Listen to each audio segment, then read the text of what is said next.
जहाँ भी है, जैसे भी है, एक बार आपका उत्साह दिखना चाहिए। जोरदार ताली के बीच I invite Santosh sir, welcome sir. Welcome sir, welcome. जय श्याम, बहुत-बहुत धन्यवाद सर और सारे साथी का स्वागत है आज के प्रोग्राम में।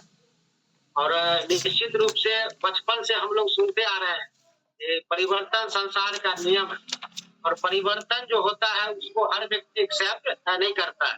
एक छोटा-सा परिवर्तन शाम के प्रोग्राम को हम लोग सवेरे में शिफ्ट किए हैं। आप इसका फ़र्क देख सकते हैं। शाम में 200, सवा 200, 250, 300 लोग तक पहुँचते थे। अभी स्थिति देखिए परिवर्तन मतलब छोटा-सा परिवर्तन भी लोग स्वीकार नहीं कर पाते हैं और कहा गया है कि जो लोग परिवर्तन को स्वीकार नहीं करते हैं, वो जीवन में आगे नहीं बढ़ते। तो मेरा परिचय नाम संतोष कुमार सुमन रोसड़ा से हूँ। इस बिज़नेस से पहले मेरा किराना का दुकान था जो 10 साल चला है और इस बिज़नेस में लाने वाले जो व्यक्ति हैं वो कुमार अनुपम सर हैं। एक बार उनके लिए जोरदार ताली हो जाए। और लाए भी और यहाँ तक अमरावती तक पहुँचाने में 100% सर का योगदान रहा है, अनुपम सर का। वो हम आज यहाँ पर हैं। अगर समझ में नहीं आता, हम अपने आप को परिवर्तित करने के लिए तैयार नहीं होते, हम अगर मेहनत करने के लिए तैयार नहीं होते, तो हम यहाँ पर नहीं पहुँच। हम अपने आप को अनुपम सर के नज़दीक समर्पित किए और अनुपम सर जैसे-जैसे बताते गए और उसी हिसाब से करते गए, तो आज यहाँ पर हैं।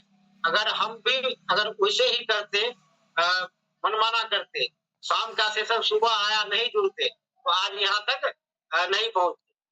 तो परिवर्तन को जो लोग स्वीकार करते हैं वही आगे बढ़ते हैं और आरसीएम एक 8वां अजूबा सिस्टम है और ये एक ऐसा सिस्टम है जो अभी से कभी मतलब ऐसा चीज कभी हम लोग के पुराने जनरेशन में कभी ऐसा अवसर नहीं था। ये अवसर होता तो दादाजी परदादाजी भी अपना लाइफ को चेंज कर लिए होते। आज हम लोग चेंज लाइफ में होते, क्योंकि ऐसा कोई सिस्टम ही नहीं था।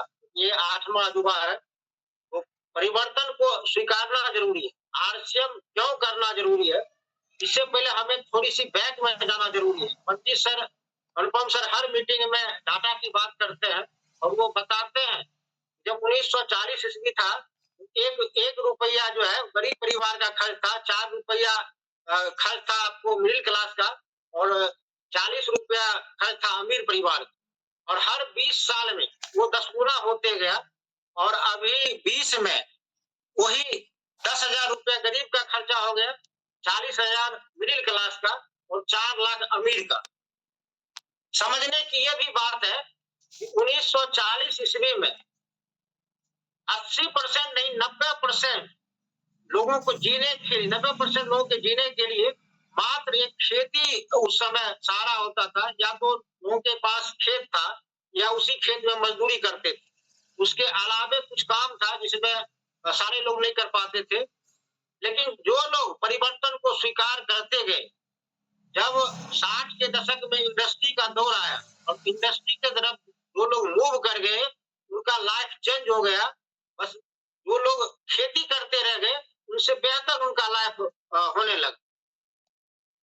उसके बाद 80 के दौर में जब स्टील का दौर आया, लोग इसका विरोध किया, काफी विरोध किया, क्योंकि उससे पहले लोग कांसा के बर्तन में खाना बनता था, लोग खाते थे, पानी पीते थे, लेकिन उसका विरोध हुआ कि स्टील में खाना नहीं खाएंगे, बीमारी हो जाएगा, पानी नहीं पिएंगे, लेकिन उसको भी लोग एक्सेप्ट किए।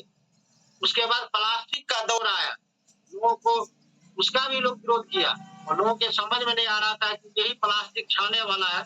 आज हर चीज प्लास्टिक का आ चुका है।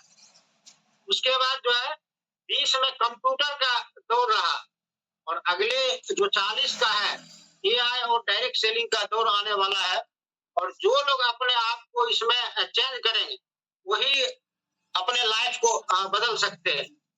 आप पीछे से वॉच करके देखिए कि विरोध करने वाले को कभी कुछ नहीं मिला है, स्वीकार करने वाले ही आसमां को छुए।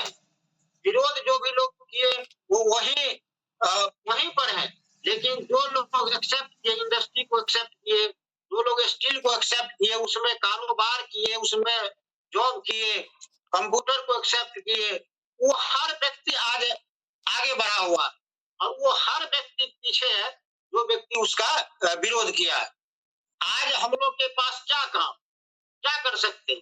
खेती में कोई अवसर नहीं है, खेती करके कुछ बड़ा करना मुश्किल है, क्योंकि आने वाला जो 15 साल के बाद है, वो डाटा के हिसाब से आपको 4 लाख रुपया चाहिए लोअर मिडिल क्लास के लिए। आपको क्या लगता है खेती करके 4 लाख 15 साल में आने लगेगा? खेती तो घटते जा रहा है, बढ़ते जा रहा है। उसके बाद नौकरी, नौकरी में अभी क्या है, आप दिल्ली जाइए, किसी भी शहर जाइए, आप घूम के देखिए, वहां पर आपको अभी भी 8 घंटा काम, महीना के 26 दिन, लोग 6,000 7,000 में कर रहे हैं, कंटिन्यू, बिना कोई छुट्टी का। आप देखिए स्किल वाले लोग जो डिप्लोमा किए हुए हैं, वो आपको 15,000 20,000 में वहां पर 8 घंटा 12 घंटा काम कर रहा है, डिप्लोमा कर करके। और 35,000 40,000 अगर किसी को जॉब में मिलता है, 40,000 बाहर, तो समझिए वो टैलेंटेड स्टूडेंट है, उसको 40,000 रुपया मिलता है, और वो घर परिवार से दूर रहता है।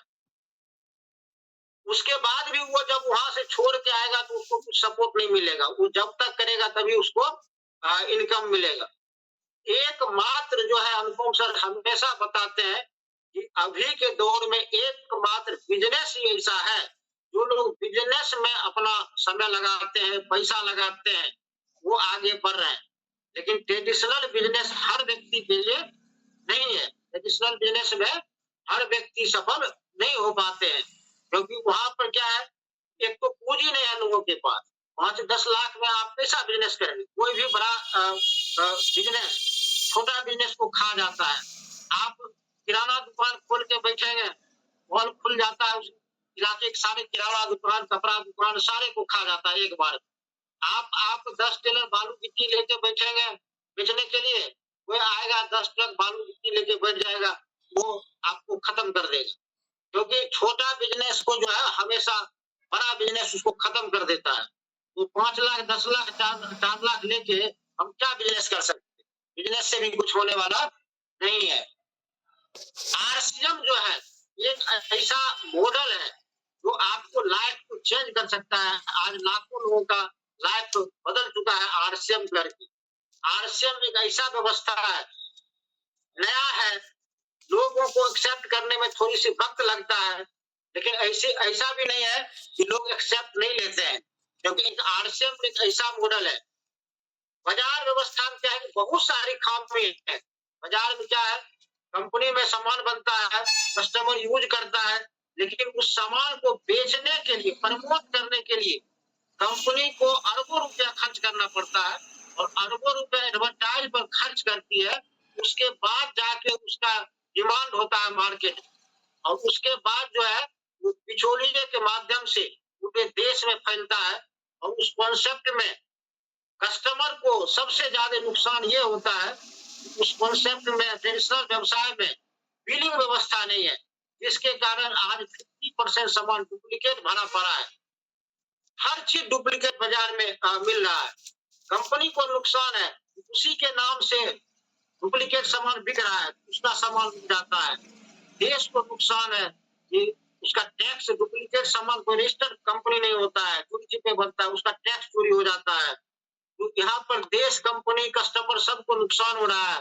लेकिन आरसीएम एक ऐसा कॉन्सेप्ट है जहाँ पर ऑनलाइन बिल के माध्यम से सामान मिलता है, 100% शुद्ध सामान मिलता है। एकमात्र यही कारण है, आने वाले समय में हर व्यक्ति खुद ब खुद इस सिस्टम से जुड़ते चले जाएंगे। लेकिन जुड़ेंगे किसके साथ? जो व्यक्ति इस बिजनेस को सीख रहा है, जो अपने आप को तेजी से बढ़ा रहा है, उसी के साथ लोग आएंगे। क्योंकि यहाँ पर क्या है, 100% शुद्ध भी है, डिस्काउंट भी है, उसके बाद आपको अकाउंट में भी आता है इंसेंटिव, उसके बाद 6 महीना में फ्री मिलता है। इतना सारा जब मिल रहा है तो लोग को आना ही पड़ेगा, लोग आएगा ही आएगा। लेकिन जो लोग सीखेगा उसी के साथ लोग आएगा, जो अपने आप को रिजल्ट निकालेगा, रिजल्ट जिसके पास होगा उसके पास भी रहेगा। ये नहीं सोचिए जब माहौल बन जाएगा जब सब कुछ ठीक हो जाएगा तब हम करेंगे। जब सब कुछ ठीक हो जाएगा, माहौल अच्छा हो जाएगा, फिर आपके साथ लोग ही नहीं आएंगे, क्योंकि लोग भी होशियार है, लोग बुर्बक नहीं है। क्योंकि जिस तरह से आज गाइडलाइन बना, उसके बाद रूल्स बन गया, एजुकेशन में आ रहा है तेजी से, पूरे भारत में 8वां से ऊपर जिस दिन हर जगह पर डायरेक्ट सेलिंग का पढ़ाई शुरू हो जाएगा, उस दिन आप सोचिए कि वो पढ़ा हुआ व्यक्ति नेटवर्क इंडस्ट्री के बारे में सारी जानकारी लेके जब वो आएगा अपने इलाके में या जहां पर भी, और वो अगर डिसीजन लेगा कि इस बिजनेस को हमें करना है, तो वो किसके साथ करेगा? जिसके पास रिजल्ट होगा, ना कि किसी के साथ कर लेगा। अभी तो आप अपने से बेहतर लोगों को बताते हैं, आपके साथ आ जाता है। आने वाले दिनों में आपके पास रिजल्ट रहेगा, आपका नाम रहेगा इलाके में, तो लोग खोज के आपके पास आएगा और आपके साथ जुड़ेगा। वो ये इंडस्ट्री जो है वो इसमें अपने आप को साबित करना पड़ेगा, वो ही हम आगे बढ़ सकते हैं। सबसे बड़ी चीज ये है कि हम लोग जिस इंडस्ट्री में है, ये इस इंडस्ट्री में कोई पूंजी नहीं लगता है, कोई पैसा नहीं लगता है, सिर्फ समर्पण लगता है, डेडिकेशन लगता है, विश्वास लगाना पड़ता है। और शुरू से जो है हम लोग इस चीज को समझ नहीं पाते हैं। इसे 5 फेथ जो है हम लोग शुरू से ही बताया जा रहा था कि 5 चीजों पर आपको 100% आंख बंद करके विश्वास करना पड़ेगा, और सबसे बड़ा विश्वास आपको ईश्वर पर करना होगा। क्योंकि आज हम लोग जो आरसीएम बिजनेस में है, आज करोड़ों करोड़ लोग हैं जिसको आज तक कोई आरसीएम बताया भी नहीं है। और अगर हम लोग इस बिजनेस को आज समझ चुके हैं, हमें मिला है एक अद्भुत बिजनेस, वो कहीं न कहीं ईश्वर का कृपा था, इसलिए ये व्यापार हम लोग को मिला है। तो हमें ईश्वर पर भरोसा करना चाहिए, ईश्वर हमें दिया है ये अनमोल तोहफा, तो हमें साबित करके भी दिखाना है। दूसरी चीज, कंपनी पर विश्वास करना है। देखिए कंपनी तो बहुत सारी है, कंपनी टाटा भी है, बिरला भी है, अंबानी का भी है, मित्तल का भी है, सबका कंपनी है, लेकिन सारा कंपनी जो है वो अपने और अपने परिवार को आगे बढ़ाने के लिए काम कर रहा है। वो ये कदम क्यों नहीं उठाया? आज आरसीएम के फाउंडर टीसी सर, एक बार उनका नाम आया, एक बार जोरदार ताली होना चाहिए। टीसी सर ये बीड़ा उठाए, एक ऐसा अनमोल कॉन्सेप्ट शुरू किए। वो भी चाहते तो बाजार में ही कर सकते थे, वो अपने लिए नहीं सोच के हिंदुस्तान के उन लोगों के लिए सोचे जिसके पास कोई अवसर नहीं है लाखों रुपया कमाने का, लाइफ को बदलने का। तो हमें कंपनी पर 100% विश्वास करना होगा।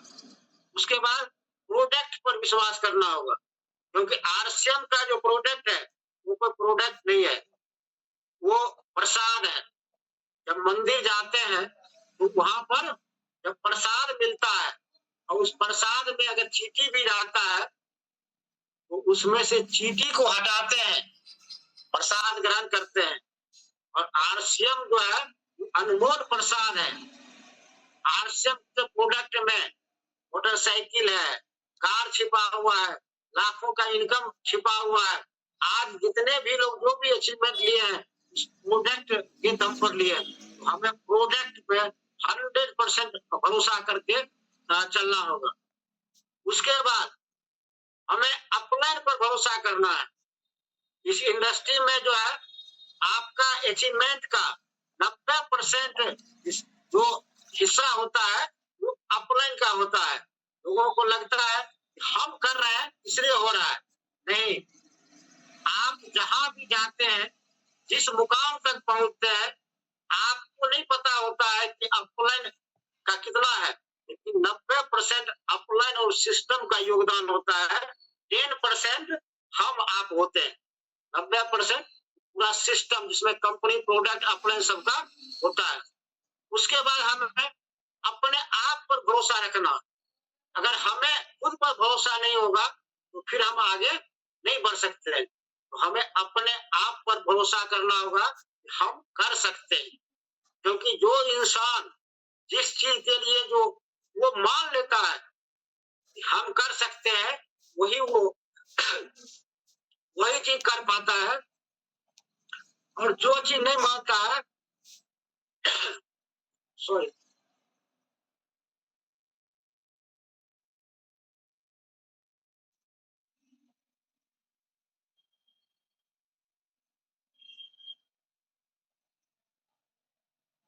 और जो हमें लगता है कि हम नहीं करेंगे, वो कभी नहीं कर पाते। तो क्योंकि जब तक विश्वास होगा तभी कर पाएंगे। तो कोई भी चीज जो है वो जब हमें लगता है कि कर पाएंगे तभी कर पाते हैं। तो हमें अपने आप पर भरोसा होना चाहिए कि हम कर सकते हैं, हम कर सकते हैं, ये भरोसा होना चाहिए। और क्योंकि ये मार्च है और ये खास है, और मार्च क्यों खास है, मार्च और सितंबर इसको मिशन मंथ जो बनाया गया है, ये वैसे ही नहीं बनाया गया है। मिशन मंथ जो है, आखिर आप जब पढ़ाई किए हैं तो पहला क्लास से हमेशा 3 माही 6 माही साल का परीक्षा देते देते देते देते और हर जगह परीक्षा जो लिया जाता है, वो वो क्या है, वो एक पैमाना है जहां पर लोगों को चेक किया जाता है कि आप इससे आगे जाने वाले हैं कि नहीं, आप इससे आगे जाने वाले हैं कि नहीं, ये चेक किया जाता है। और मिशन मार्च जो है और मिशन सितंबर, ये खास हम लोगों के लिए इसलिए है कि ये महीना हमें साबित करने के लिए होता है, हमारे लिए एग्जाम होता है और हम साबित कर पाते हैं, हम अपने अपलाइन के नजर में अपने आप को साबित कर पाते हैं, क्योंकि अपलाइन रडार होते हैं। और रडार, जैसे रडार से पूरा नेटवर्क सिस्टम चलता है, टीवी चलता है, सारा कुछ चलता है। अपलाइन ऊपर बैठे हुए उन व्यक्ति को तलाशते हैं, हर व्यक्ति एक व्यक्ति की तलाश में है जिसको वो सफल बनाना चाहता है। सफल तो उसी को बनाया जा सकता है जो खुद चाहता है, और खुद जो चाहता है ये कहाँ पता चलेगा, ये मिशन मंथ में पता चलता है। और उसी समय जब हम मार्च में जब हम पास करते हैं, अपलाइन के नजर में पास हो जाते हैं, तो अपलाइन आगे के लिए वो अपने लिस्ट में हमारा नाम नोट करते हैं, इस व्यक्ति को अब आगे बढ़ाना है। ये अपलाइन के नजर में एक परीक्षा होता है हम लोग का, और कोई बहुत बड़ा परीक्षा नहीं है जो सब असंभव है। टीम वर्क है, छोटी छोटी जवाबदेही, हर व्यक्ति अपना अपना अगर पूरा करते हैं तो बड़ा रिजल्ट मिलता है। और इस महीना काम करने की जरूरत है, और जो भी टारगेट है, हर टारगेट को कंप्लीट करने की जरूरत है। उसके लिए बेहतर सेलिब्रेशन प्रोग्राम अगले अप्रैल अप्रैल में या उससे आगे लोकल स्तर पर होता है, और लोकल स्तर पर हजारों लोगों के बीच में छोटा छोटा टारगेट जो भी लोग करते हैं उनको बड़ी बड़ी सम्मान दिया जाता है, और बड़ी बड़ी प्रमोशन उनका किया जाता है। और उसमें जब आप स्टेज पर रहते हैं, आपका जो लोग होता है, आपका टीम होता है, आपका परिवार होता है, वो जो है उसके अंदर जितना खुशी होता है, वो खुशी छोटा सा टारगेट से बहुत बड़ा खुशी है। और जब लोग आपको स्टेज पर देखते हैं, वो भी आना चाहते हैं। इसके लिए जो भी टारगेट है, जैसे 10,000 टारगेट हम लोग 1 तारीख को कंप्लीट किए, जो भी टारगेट आता है उसको जिस भी समय पर है वो करते हैं। और जो लोग करते हैं, कोई 10,000 कोई बड़ी अमाउंट नहीं है, हमें 10,000 तो घर में खर्च है, प्रोडक्ट का हर व्यक्ति के घर में खर्च है। और इसमें तो होली है, मुहर्रम है, सारा कुछ है। 10,000 भी करना कोई बड़ी बात नहीं है, लेकिन बहुत लोगों को लगता है कि 10,000 भी करेंगे तो 15-20 हजार रुपया इन्वेस्ट हो जाएगा। 15-20 हजार इन्वेस्ट होगा तो हमें लोकल स्तर पर सम्मान मिलेगा, पटना में सम्मान मिलेगा जहां हजारों हजार लोग रहेगा। उसके बाद बहुत सारी ऑफर लीडर के द्वारा दिया गया है। तो 10,000 भी कर जो भी लोग करेंगे, जो भी लोग 25,000 भी करेंगे उनको पटना के स्टेज पर सम्मान मिलेगा। जो 50,000 भी करेंगे उनको पटना में सम्मान मिलेगा, लोकल भी सम्मान मिलेगा। और जो लोग 30, 20 और 60 पीस यूपी का विमेन का टारगेट करके मुंबई जाएंगे, तो 30 पीस करने के लिए हमको लगता है कि बहुत बड़ा अमाउंट की जरूरत नहीं है, और उसको करने के बाद बहुत कुछ मिलना है, बहुत कुछ सीखने के लिए मिलेगा। और मुंबई जैसे शहर घूमने के लिए मिलेगा और उज्जवल बातमी जैसे ट्रेनर से सीखने के लिए मिलेगा। जो भी चीज है छोटा छोटा टारगेट और बड़ा बड़ा धमाका है, अगर उस पर हम अगर बेहतर रूप से काम करें, लेकिन काम तभी कोई भी कर सकते हैं जब हम खुद करेंगे, तभी हम कर पाएंगे। खुद नहीं करेंगे वो नहीं कर पाएंगे। हमें वो टारगेट को पूरा करना। देखिए, जब समय विपरीत होता है, अगर मान लीजिए कि कोई व्यक्ति कहता है कि 15-20 हजार बहुत है, बहुत बड़ा अमाउंट है, अगर मान लीजिए जरा सा अगर पैर में अगर मुचुक आ जाता है तो 5 से 10 हजार रुपया खर्च होता है। जरा सा बुखार अगर देह तप जाता है, आप डॉक्टर के पास जाते हैं तो 5-10 हजार का चक्कर लगा देता है। और जहां पर लाइफ बन सकता है और वहां पर हम पैसे की बात सोचते हैं कि पैसा टारगेट करने में लगेगा, मुंबई जाने में भाड़ा खर्च लग जाएगा, ये सोचते हैं। लेकिन जहां नुकसान है वो हमारे हाथ में नहीं होता है और जहां आगे बढ़ना है वो हमारे हाथ में होता है। तो निश्चित रूप से जो भी लोग जो भी टारगेट है, आप कुछ भी, अभी महीना का शुरुआत है, हम कहें कि सारे लोग जो फाइटर हैं वो लीडरशिप रॉयल्टी से कम बात ना करें। वो लीडरशिप रॉयल्टी उनका लक्ष्य होना चाहिए कि हमें हासिल करना है। अभी नहीं तो कब, अभी नहीं करेंगे फिर 6 महीना निकल जाए, कब कर पाएंगे? तो करना है इसको, जो भी टारगेट है खुद पहले करना है, टीम को करवाना है। क्योंकि खुद करेंगे तो टीम अपने आप कर ले, क्योंकि ये बिजनेस करवाने का नहीं है, करके दिखाने का। करके दिखाएंगे लोग खुद ब खुद से चल जाए। तो हम सारे लोग को इस महीना साबित करके दिखाना है अपने अपने के नजर में, आपके लिस्ट में, उनके लिस्ट में मेरा नाम चला है। अगर मेरा नाम चला गया उनके लिस्ट में तो समझिए कि मेरा सफलता का निश्चित हो गया। आता है वो व्यक्ति सफल होने से उस व्यक्ति को रोक सकता है। आज हम यहाँ पर हैं तो अनुपम सर का नजर पड़ा, इसीलिए हमसे बेहतर लोग उनके टीम में जो आए नहीं था उस समय, हमसे बेहतर लोग, हम लगातार आया टीम के अंदर बेहतर लोग, लेकिन लोग बेहतर था लेकिन उसका समर्पण नहीं था, डेडिकेशन नहीं था। वो व्यक्ति जो है अपना दिमाग लगाते गया, हम अपना दिमाग नहीं लगाए। अनुपम सर के जो भी बताया हुआ रास्ता था उस पर चलते गए, यहाँ पर पहुंचे। तो साबित करने का महीना है, हमें साबित करना है, किसी भी कीमत साबित करके दिखाना है। बात बहुत सारी चीज है, लेकिन आज हम अपनी बात को यहीं पर विराम देंगे और ओवर टू रामकृष्ण जी। धन्यवाद सर भी हमारे बीच है। जी सर बताओ। अब नेट चालू हो गया ढंग से, बहुत बहुत धन्यवाद संतोष सर। और सर ने बात की आज हमारे बीच में कि विजन का, टारगेट डेट ओवर का विजन क्या है,